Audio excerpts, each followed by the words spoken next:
When you bump into Elon Musk, Strive Masiwa, Aliko Dangote, Patrice Motsepe, Jack Ma, uh, high net worth individuals, celebs, sophisticated investors, guys, understand that that's an opportunity for you to leave a lasting impression on them about you and your business and what you do.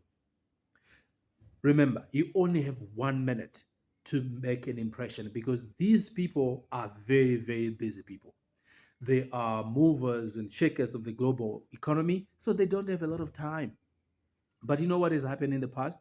In most cases, we waste that opportunity by asking for a picture or asking for, for a hug or asking for, or cry. They're not going to remember you because you were crying at an airport. These guys are dealing with big problems. They are thinking, how do we solve climate change in the world? How do we deal with water shortages in other parts of the world? How do we stop wars elsewhere? How do we deal with gender-based violence? How do we improve lives for ordinary people globally? These are some of the things they think about. I'm not saying everybody thinks about like that, but some of them, they think that way. Okay, so you have an opportunity now. You've met these people, they're right in front of you. You need to have an elevator pitch ready. Okay, so be prepared, and you need to prepare now before it happens. Okay, because it happens when you least expect it, right? You bump into someone, you're like, what? I can't believe it. I met so and so. But that's an opportunity to turn around your situation like this. Okay, if you have an elevator pitch that works. So let me give you a little bit of um, an idea about an elevator pitch, or maybe the principle behind the elevator pitch, according to me. Remember what I said? I always share things based on my own personal experiences, etc. So the idea behind the elevator pitch is that keep it as brief as a miniskirt, brief enough to only cover the essentials. Yeah. So I hope you remember that analogy. I know it's extreme, but yeah, I want you not to forget that. So that's the principle. All right. Now let me give you an example of an elevator pitch. I'll give you an example about one of the projects that I'm involved in. The name of the company is called Zunde. Now, what does Zunde do? Zunde transforms smallholder farmers into sustainable agribusinesses to create a zero hunger Africa. That's it. That's the elevator pitch. So I've put everything in that sentence. So when I say that to high net worth individual or these people that I spoke about, in their mind they're like, okay, I had. They're thinking already global hunger. How do we solve global hunger? It's an area that's affecting us. We need to solve that problem.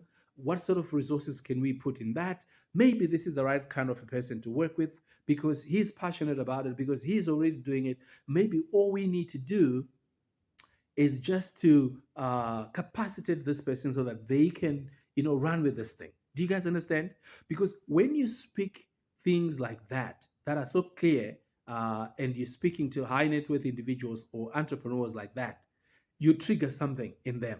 And even when they go home at night, they're thinking about that idea. They think, oh no, I met this young lady from South Africa, I met this boy from Botswana, this young guy from Zambia, Zimbabwe, Malawi, I met this boy from Kenya, I met this person from Nigeria, and they were talking about this idea. You guys know, as entrepreneurs, once you hear a certain idea, it's very difficult for you to go to sleep, right? Because you start thinking about it. So what you want to do is to plant a seed in their heads, because they would then say, okay, by the way, we as an organization are focusing on this, or we're trying to solve this problem. But with that boy or with that girl that we met, or with that young lady we met, he was talking about this. Maybe we can work with her like this, like that, like that. You see, they are now already starting to see some synergies with you, right? That's what you want as an entrepreneur. All right. So that's where you want to be, because when that happens, they will do all the heavy lifting, making sure that their people will look for you. But of course, I'm sure by this time you've already given them your card, etc. Right? They will follow up with you, they will call you, and all of a sudden MOUs are going left, right, and center. They're being signed, and they're now saying, okay, let's do the first meeting, second meeting, third meeting. The big fish behind the scenes is being briefed. Don't worry about, oh no, no, Elon Musk wasn't in the meeting, so no, no, don't worry about that. The people that you're talking to, are giving you feedback. Don't say, oh no, no, but Dangote or Motsepe wasn't here. No, don't worry about that. Just go on with the thing. Before when you see him is when the deal is already concluded. All right, the people behind the scenes are doing the work. All right, that's where you want to be. Now, why am I saying this? I'm saying this because a lot of entrepreneurs are not prepared. Okay, some of you are saying, you're looking for funding, you're looking for this, you're looking for that, but you're not ready. If you meet a guy now with money, can you summarize your business in less than 1 minute?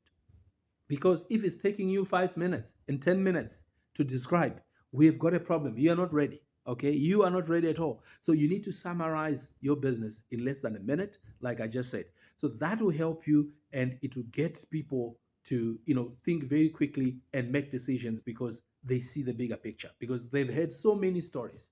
They've heard from different people all these years. That's what I wanted to talk to you guys about. I hope you're ready with your business, with your elevator pitch. You're gonna need it. You're gonna need it. So be ready, be prepared anytime, so we can close some deals out there. Cheers. Good luck.